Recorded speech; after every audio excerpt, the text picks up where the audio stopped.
Hi everyone, welcome back to my channel. आज हम लोग कंटिन्यू करने वाले हैं हमारा change and profit sharing ratio को। मैंने आपको बताया था कि हम लोग अब इस वीडियो में गुडविल को वैल्यू करने वाले हैं, ठीक है। So there are three methods of valuation of goodwill. The first one is average profit method, second one is super profit method and the third one is capitalisation method. So ये तीनों ही important methods हैं जिसके through हम अपनी goodwill value करते हैं। आज हम सबसे पहला मेथड को डिस्कस करने वाले हैं which is average profit method. So average profit method का मतलब क्या होता है, जहाँ पे हम एवरेज प्रॉफिट्स को मल्टीप्लाई करते हैं into number of purchase years, उससे हमारी गुडविल की वैल्यू आती है। यानी कि goodwill, because we have to value our goodwill, goodwill is equal to average profits into number of years, purchase years of the basic. This is a formula to calculate the goodwill. अब average profits कैसे निकालते हैं और number of years कैसे निकालते हैं। देखो, number of years हमेशा क्वेश्चन में गिवन होते हैं, तो वो तो वहीं से आप डायरेक्टली निकाल लोगे। एवरेज प्रॉफिट्स हमें कैलकुलेट करना होता है। एवरेज प्रॉफिट्स यानी कि आपको कुछ सालों के प्रॉफिट्स दिए जाएंगे। लेट अस सपोज, मैं आपको एक एग्जांपल देती हूँ, 2016-17, 2017-18, 2018-19, 2019-20, ये 4 सालों के आपको प्रॉफिट्स दिए हुए हैं। Let us suppose 20,000, these are profits, 30,000, 40,000, 10,000, ठीक है, ये प्रॉफिट्स हैं। अब आपने एवरेज प्रॉफिट्स निकालना है। एवरेज प्रॉफिट्स निकालने का फॉर्मूला होता है, इन सारे प्रॉफिट्स को क्लब कीजिए, यानी कि sum of all these profits upon the number of years. याद रखना, ये नंबर ऑफ ईयर्स और ये नंबर ऑफ ईयर्स डिफरेंट है। ये हमारे नंबर ऑफ परचेज ईयर्स होते हैं और ये हमारे नंबर ऑफ ईयर्स यानी कि 16, 17, 18, 19 ये वाले जो दिया है। और ये नंबर ऑफ परचेज ईयर्स हमें हमेशा क्वेश्चन में मिले होते हैं, ठीक है। So don't worry. Average profits निकालने के लिए अब हम सम ऑफ प्रॉफिट्स निकालते हैं। 20,000, 30,000 यानी कि 50, 50 और 40, 90, 90,000 plus 10,000 which is 1 lakh upon number of years, कितने साल है, 1, 2, 3, 4 upon 4, right. So 1 lakh divide by 4 which is going to be 25,000। सो हमारा एवरेज प्रॉफिट 25,000 आएगा। सो इसीलिए ये वाला एवरेज प्रॉफिट आप यहाँ पे लिख के into number of purchase years करोगे तो आपको आपकी गुडविल की वैल्यू आ जाएगी। ये पहला मेथड है एवरेज प्रॉफिट मेथड। ऑलराइट, तो अब हम क्वेश्चन करें उससे पहले मुझे आपको कुछ इंपॉर्टेंट चीजें बतानी है। So the first important thing is that abnormal income of a year should be deducted out of the net profit of that year. यानी कि एबनॉर्मल प्रॉफिट्स क्या होते हैं, वो प्रॉफिट्स जो एक्चुअल में मतलब होते नहीं रहते हैं, दे आर लाइक एबनॉर्मल और दे आर नॉन रेकरिंग, वो रेकर नहीं होते रहते इजीली। इसीलिए उन प्रॉफिट्स को हमें सब्ट्रैक्ट करना होता है उस साल में से, बिकॉज उसको हम नॉर्मल प्रॉफिट्स नहीं मानते हैं, और अगर वो हमारा नॉर्मल प्रॉफिट नहीं है तो वो हमारे प्रॉफिट्स में ऐड भी नहीं होगा, इसलिए उसको माइनस कर दिया जाता है। Alright, second one says that abnormal loss of a year should be added back to the net profit of that year। यानी कि कोई भी abnormal loss, वो लॉस जो रेकर नहीं होता रहता है, फॉर एग्जाम्पल आपके गोडाउन में आग लग जाती है, if there is loss by fire, so ये एक तरीके का लॉस है, लेकिन ये हर साल नहीं होता रहता या हर महीने नहीं होता रहता, राइट। तो इस वजह से इसको हम एबनॉर्मल लॉस मानते हैं। लॉस हुआ है लेकिन ये रेकरिंग नेचर का नहीं है, एबनॉर्मल लॉस है, इसलिए इसको हम हमेशा ऐड कर देते हैं वापस कि इसको हम हमारा नॉर्मल लॉस नहीं मानेंगे। तो जब ये हमारा नॉर्मल लॉस नहीं है तो उसको वापस ऐड कर दिया जाता है।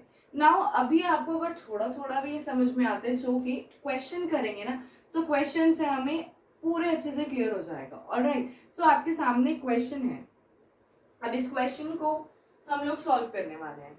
ठीक है. सो आई होप आपने इस क्वेश्चन का स्क्रीनशॉट ले लिया होगा. And now let's see how to solve this question.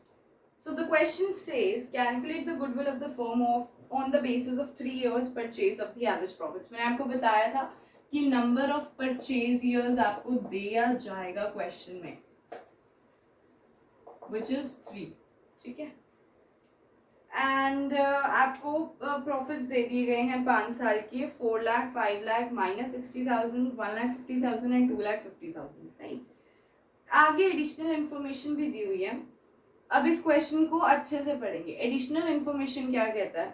First says on 1st January 2016 a fire broke out which resulted into a loss of goods of 3 lakhs. ठीक है. A claim of 70,000 was received from the insurance company. अब देखो ये कौन से साल का loss है. This is a kind of abnormal loss. Because ये एबनॉर्मल लॉस है इसलिए हम इस लॉस को माइनस कर चुके होंगे हम हमारे उस साल में से. लेकिन जब हमें गुडविल वैल्यू करनी है उस टाइम पे हम इस लॉस को हमारा नॉर्मल लॉस नहीं मानते. इस वजह से हम इसको वापस ऐड बैक कर देंगे कि मानते हैं कि लॉस हुआ है लेकिन ये एबनॉर्मल लॉस है जो हर साल ऐसा नहीं होता रहता कि लॉस हो जाएगा. It's a kind of abnormal loss इसलिए इसको हम वापस ऐड कर देंगे. ठीक है. तो अब देखते हैं 2013-14 क्वेश्चन करने का तरीका यही है.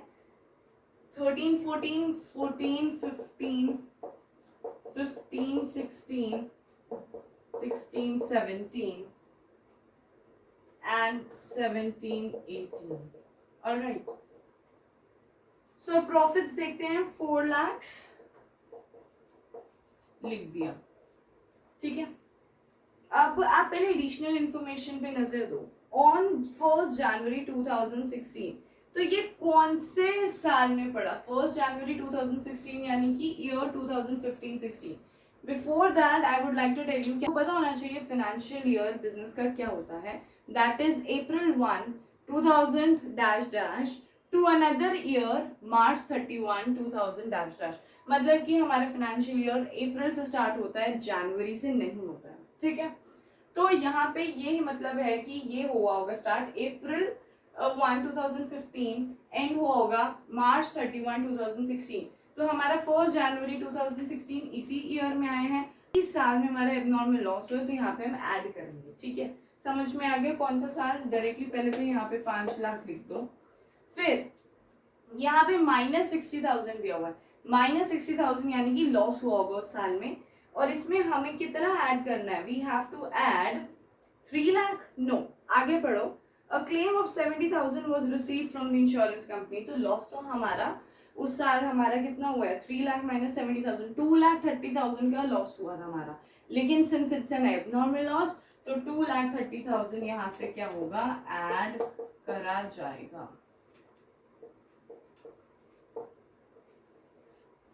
Got my point. नेक्स्ट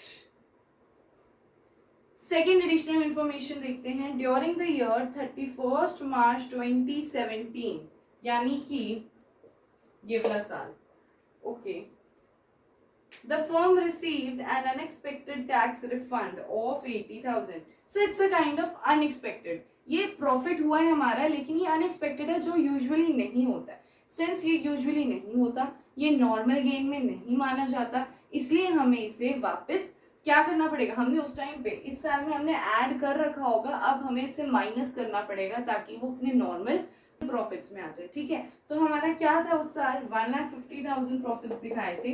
लेकिन अब क्योंकि हमारा वो गेन एबनॉर्मल है उसे हमें माइनस करना पड़ेगा. कितना माइनस करना पड़ेगा, 80,000. I hope you got my point. 2017-18 को वी हैव 2,50,000 प्रॉफिट्स.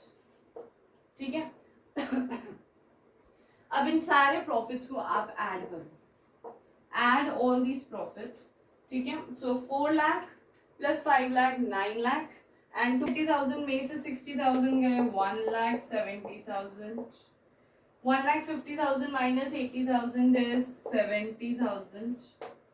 तो ऐड करो 5 और 4 9 लाख 9 लाख और ये हो गया 2,40,000. ठीक है. 2,40,000 और 2,50,000 यानी कि 4 लाख 90,000, so 9 lakh और 4,90,000, 13,90,000.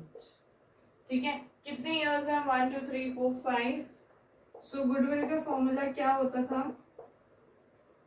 Sum total 13,90,000 divide by 5 into number of years purchase, right?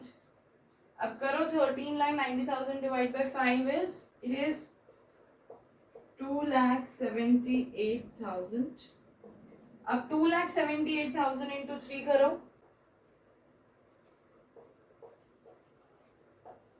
So this is the value of goodwill. So 8,34,000 हमारी गुडविल आती है. So इससे हमारा क्वेश्चन कंप्लीट होता है. ऑलराइट, तो मुझे लगता है कि आपको आज के क्वेश्चन में कोई डाउट नहीं लगा होगा, सब कुछ अच्छे से समझ में आ गया होगा. बिकॉज एवरेज प्रॉफिट मेथड में आपको सिर्फ फॉर्मूला याद रखना है गुडविल का, कि goodwill is equal to average profits into number of years purchase.